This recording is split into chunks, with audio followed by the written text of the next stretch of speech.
Aux funérailles de ma mère, ma sœur a critiqué ma robe simple. J'ai gardé le silence. Elle ignorait que cette tenue venait de mon empire de mode de 2,8 milliards d'euros. Le lendemain, son contrat de mannequin fut résilié. La pluie martelait les fenêtres du funérarium tandis que je me tenais dans un coin au fond, observant ma famille se rassembler autour du cercueil de maman. L'établissement était l'un de ces endroits chers du 16e arrondissement de Paris, avec des lustres en cristal et une moquette épaisse qui étouffait chaque pas. Maman aurait détesté cette prétention, mais papa insistait pour maintenir les apparences. Ma simple robe noire, en coton, sans ornement, rien de tapas accent grave-l'œil, attirait des regards désapprobateurs de la part des proches arrivés en tenue de créateur et avec des bijoux coûteux. Le tissu était doux contre ma peau, d'une simplicité trompeuse dans sa construction élégante.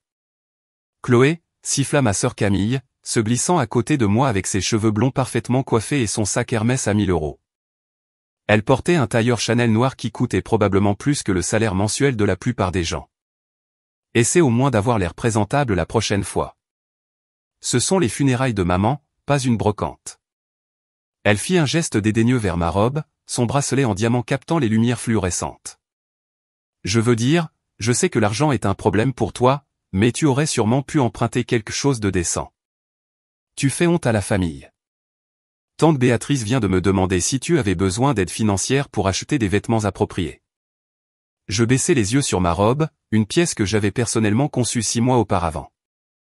Le tissu était une soie de lion tissée à la main, provenant d'une manufacture qui fabrique des textiles de luxe depuis plus de 2 siècles.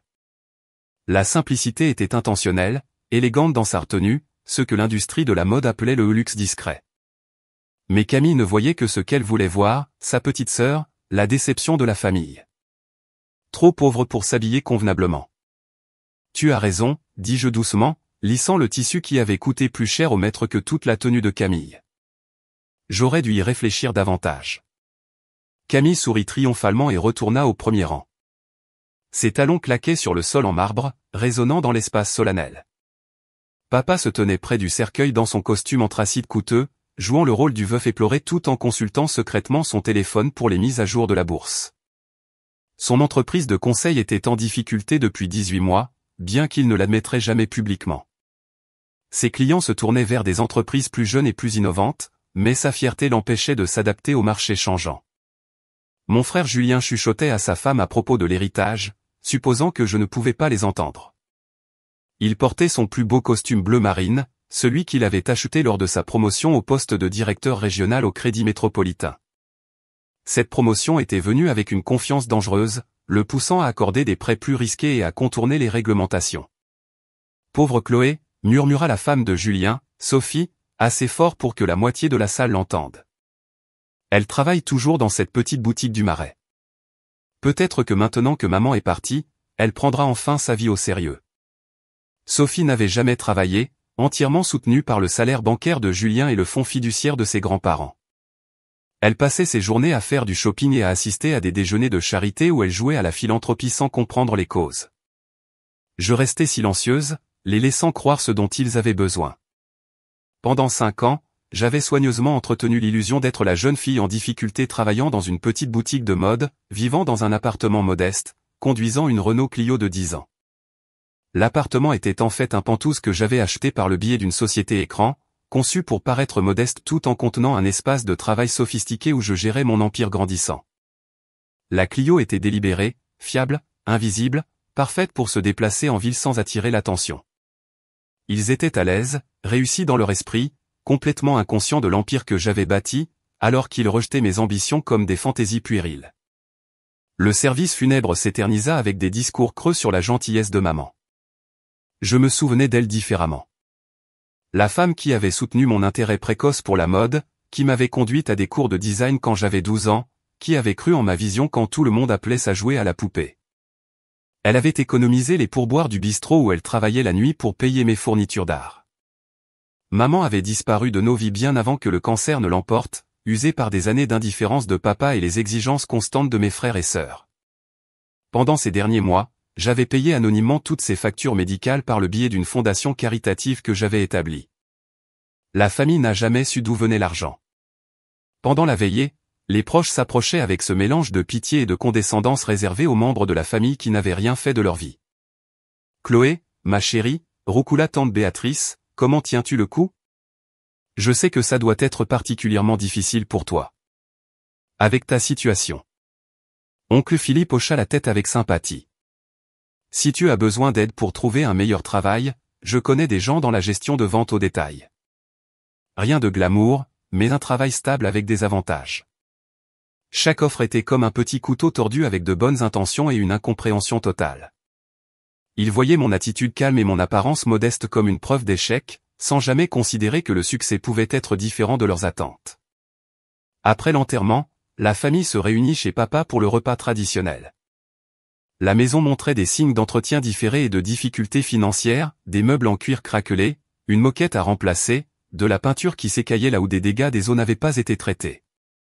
J'aidais à servir la nourriture pendant que Camille tenait salon dans le salon, régalant tout le monde d'histoires sur ses séances de mannequinat et ses opportunités incroyables. Son plus gros contrat était avec la maison de couture Lumière, une marque de luxe de milieu de gamme spécialisée dans la haute couture accessible. Le photographe a dit que j'avais le look parfait pour leur nouvelle campagne, annonça Camille. Très naturel, très authentique.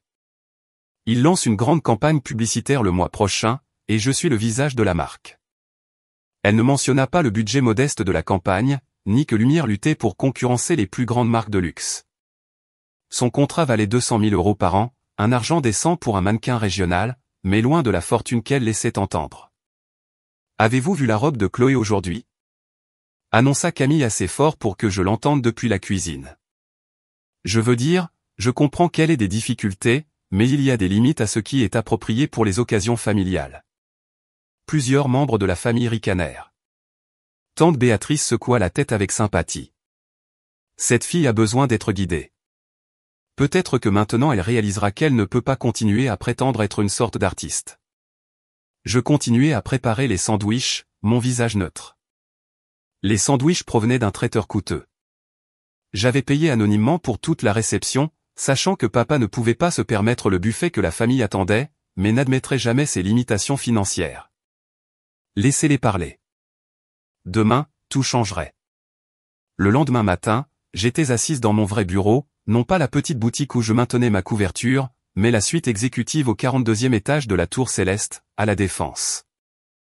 Mon bureau d'angle offrait une vue panoramique sur la ville avec des meubles conçus sur mesure par des artisans italiens qui travaillaient pour la royauté européenne. Des fenêtres du sol au plafond encadraient le paysage urbain comme une œuvre d'art vivante. Et mon assistante Inès m'apporta du café dans une tasse qui coûtait plus cher que le loyer mensuel de la plupart des gens.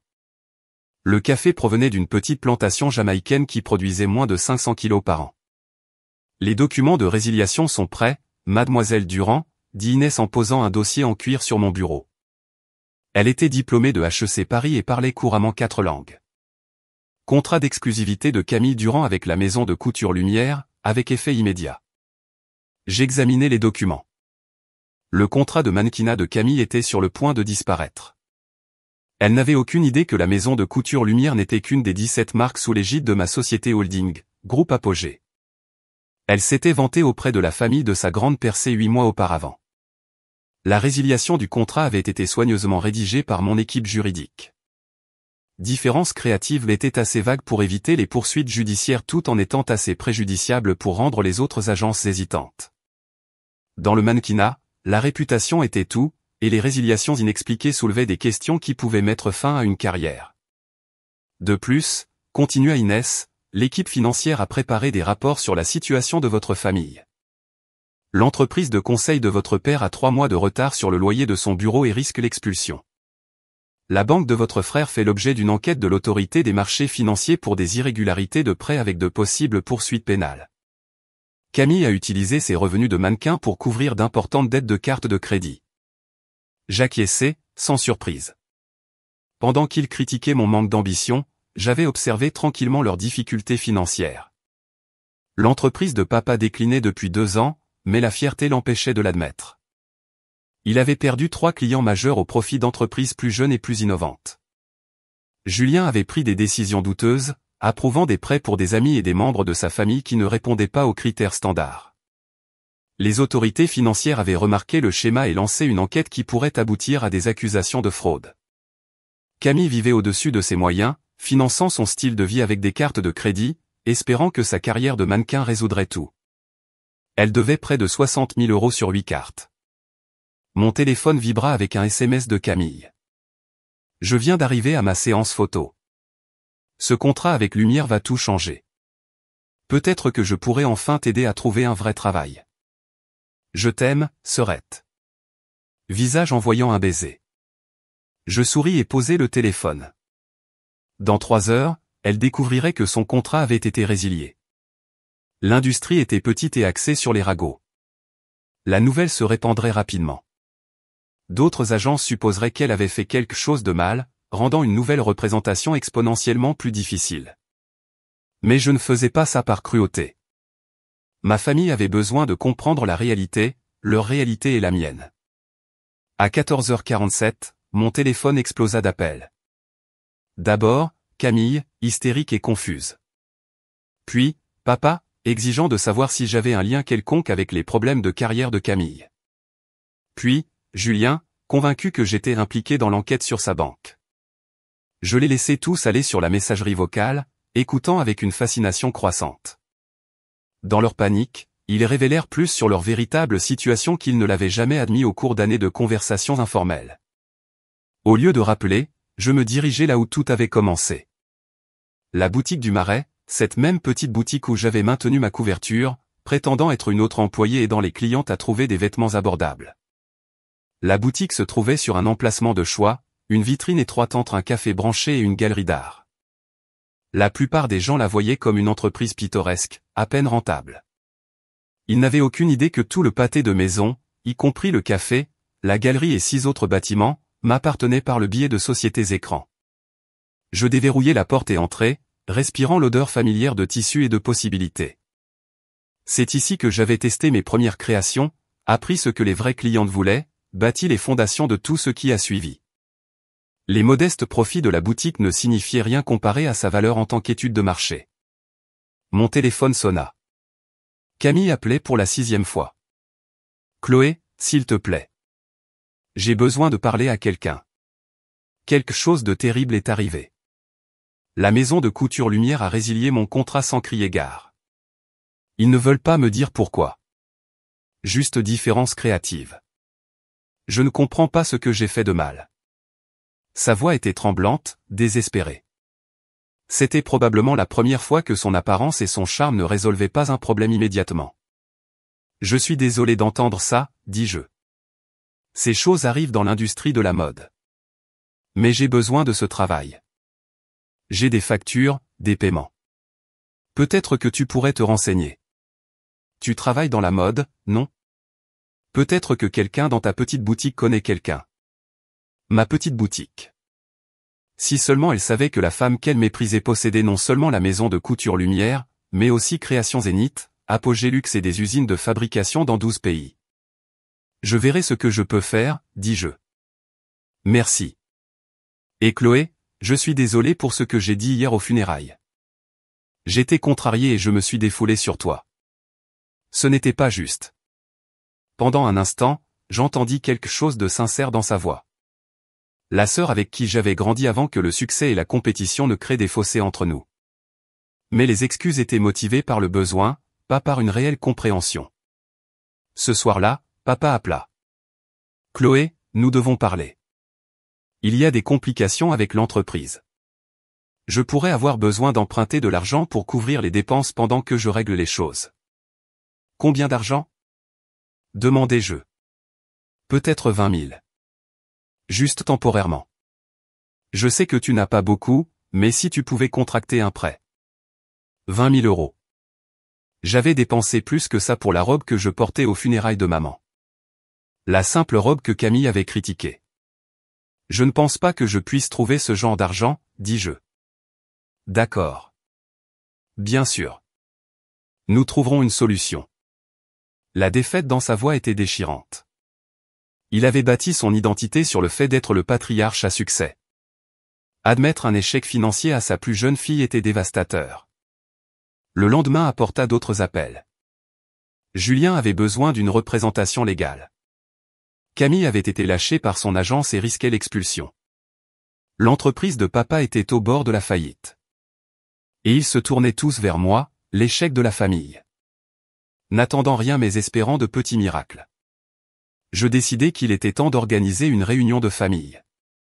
J'ai loué une salle de conférence à la Tour Céleste, leur dis-je. Nous devons discuter de certaines choses en face à face. La Tour Céleste? Papa semblait impressionné. N'est-ce pas cher? Je connais quelqu'un qui nous a obtenu une réduction, dis-je. Samedi après-midi, ma famille se réunit dans la salle de conférence au 42e étage. La pièce était un chef-d'œuvre de design d'entreprise, des fenêtres du sol au plafond offrant une vue panoramique sur la ville, une table en acajou poli, des chaises en cuir et un système d'affichage mural. Il semblait mal à l'aise dans cet espace épuré. Camille avait adopté une tenue plus simple, ses tenues de créateur remplacées par un jean et un pull. Papa et Julien portaient leurs plus beaux costumes, essayant de projeter le succès alors que leur monde s'effondrait. Merci à tous d'être venus, dis-je, debout en bout de table. Je voulais discuter de notre situation familiale honnêtement. Si c'est une question d'argent, interrompit papa sur la défensive, nous n'attendons pas de toi que tu résolves nos problèmes. Nous savons que tu fais de ton mieux avec des ressources limitées. En fait, dis-je, je veux vous montrer quelque chose. J'activai l'écran d'affichage et affichai la première diapositive. La structure d'entreprise du groupe Apogée. 17 marques, 43 points de vente en Amérique du Nord et en Europe. Des partenariats de fabrication sur 4 continents. C'est mon entreprise, dis-je simplement. La pièce devint silencieuse. Camille regardait l'écran avec une reconnaissance croissante. Elle connaissait ces noms de marques, avait convoité des pièces de plusieurs d'entre elles. Je ne comprends pas, dit Julien lentement. On dirait une société de plusieurs milliards d'euros. C'est parce que c'en est une. La valorisation actuelle est d'environ 2,8 milliards d'euros. Je passais à la diapositive suivante. Performance financière sur 5 ans. Croissance des revenus de 37% en moyenne par an. Marge bénéficiaire dépassant les normes de l'industrie. Expansion du marché transformant des marques inconnues en noms familiers. La boutique du Marais est mon premier emplacement. J'ai continué à y travailler pour rester connecté aux vrais clients et maintenir un profil bas. Camille retrouva sa voix la première. Tu possèdes la maison de couture Lumière. Entre autres. 16 autres marques, pour être précis. Mais tu as résilié mon contrat. J'ai résilié le contrat de Camille Durand. L'agence n'a jamais su que Chloé Durand était leur patronne ultime. Papa étudiait les projections financières avec une attention aiguë. Ce niveau de succès. Chloé, pourquoi ne nous as-tu rien dit? Parce que vous n'avez jamais demandé ce que je faisais réellement. Vous avez vu ce que vous attendiez. La jeune fille en difficulté. La déception de la famille. Je passais à la diapositive suivante. Documentation sur la situation financière actuelle de ma famille. L'entreprise en faillite de papa, les ennuis judiciaires de Julien, la crise de la dette de Camille. Je vous ai regardé lutter avec des problèmes que je pouvais résoudre d'un simple coup de fil. Mais vous étiez si convaincu de mes limites que vous n'avez jamais envisagé que je puisse être capable de plus. La pièce resta silencieuse pendant qu'il traitait cette information. Finalement, Camille parla, à peine plus fort qu'un murmure. Aux funérailles de maman. Cette robe. Elle provient de ma collection la plus récente. Soit de lion tissé à la main, conçu sur mesure. La valeur au détail serait d'environ 12 000 € si elle était disponible à la vente. Camille se couvrit le visage. Je t'ai dit qu'elle avait l'air bon marché. Tu m'as dit ce que tu croyais, en te basant sur tes suppositions sur ma vie. Julien parcourait son téléphone. Chloé, ici il est dit que tu es la plus jeune personne à avoir jamais bâti un empire de la mode de cette envergure. Challenge t'appelle le titan invisible. Challenge m'a mise en couverture il y a 6 mois. Aucun de vous n'a mentionné l'avoir vu. Nous ne lisons pas vraiment Challenge, admit papa. Je passais à la dernière diapositive. Une photo de notre famille aux funérailles de maman.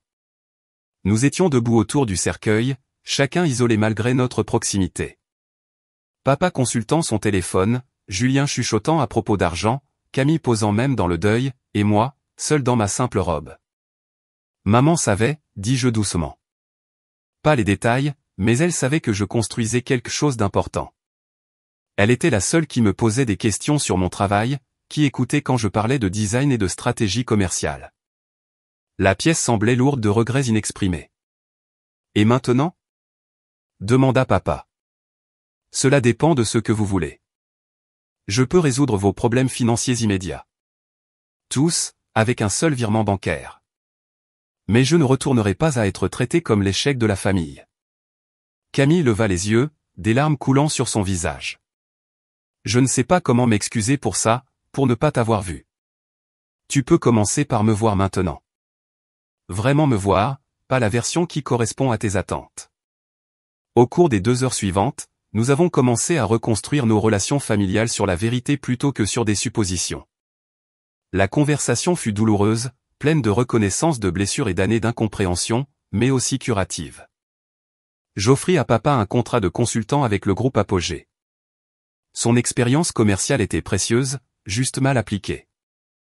L'expertise bancaire de Julien pourrait aider à l'expansion internationale une fois qu'il aurait résolu ses problèmes juridiques. Camille avait un réel talent de mannequin, mais plus important encore, elle comprenait la mode du point de vue du consommateur, ce qui pourrait éclairer nos stratégies marketing. Il y a une condition, dis-je. La boutique du Marais reste exactement comme elle est. Je continuerai à y travailler certains jours, pour rester connecté au monde réel. Le succès ne signifie pas perdre le contact avec la raison pour laquelle j'ai commencé tout ça.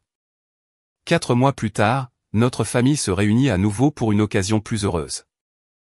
Le groupe Apogée entrait en bourse et la célébration de l'introduction se tenait dans la même salle de conférence où j'avais révélé la vérité. La transformation était remarquable.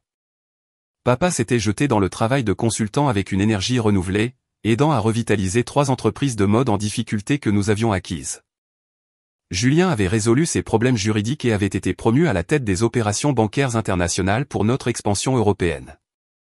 Camille était retournée au mannequinat exclusivement pour nos marques, aidant à développer des campagnes qui parlaient aux vraies femmes. Alors que je me tenais sur le podium, me préparant à sonner la cloche d'ouverture, je pensais à maman. Elle aurait été fière, non pas de l'argent, mais de la famille que nous étions en train de devenir.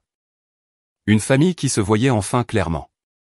L'action ouvrit à 47 € par action et clôtura à 62 €, valorisant le groupe Apogée à plus de 4 milliards d'euros. La presse financière salua cela comme l'une des introductions en bourse de la mode les plus réussies de l'histoire. Mais la vraie victoire avait eu lieu des mois plus tôt dans un funérarium, lorsque j'avais choisi la dignité plutôt que la défensive et la vérité plutôt que le confort. Ma famille avait passé des années à me dire ce que je ne pouvais pas me permettre, sans jamais prendre la peine de découvrir ce que j'avais réellement bâti. Maintenant, ils connaissaient la différence entre les suppositions et la réalité.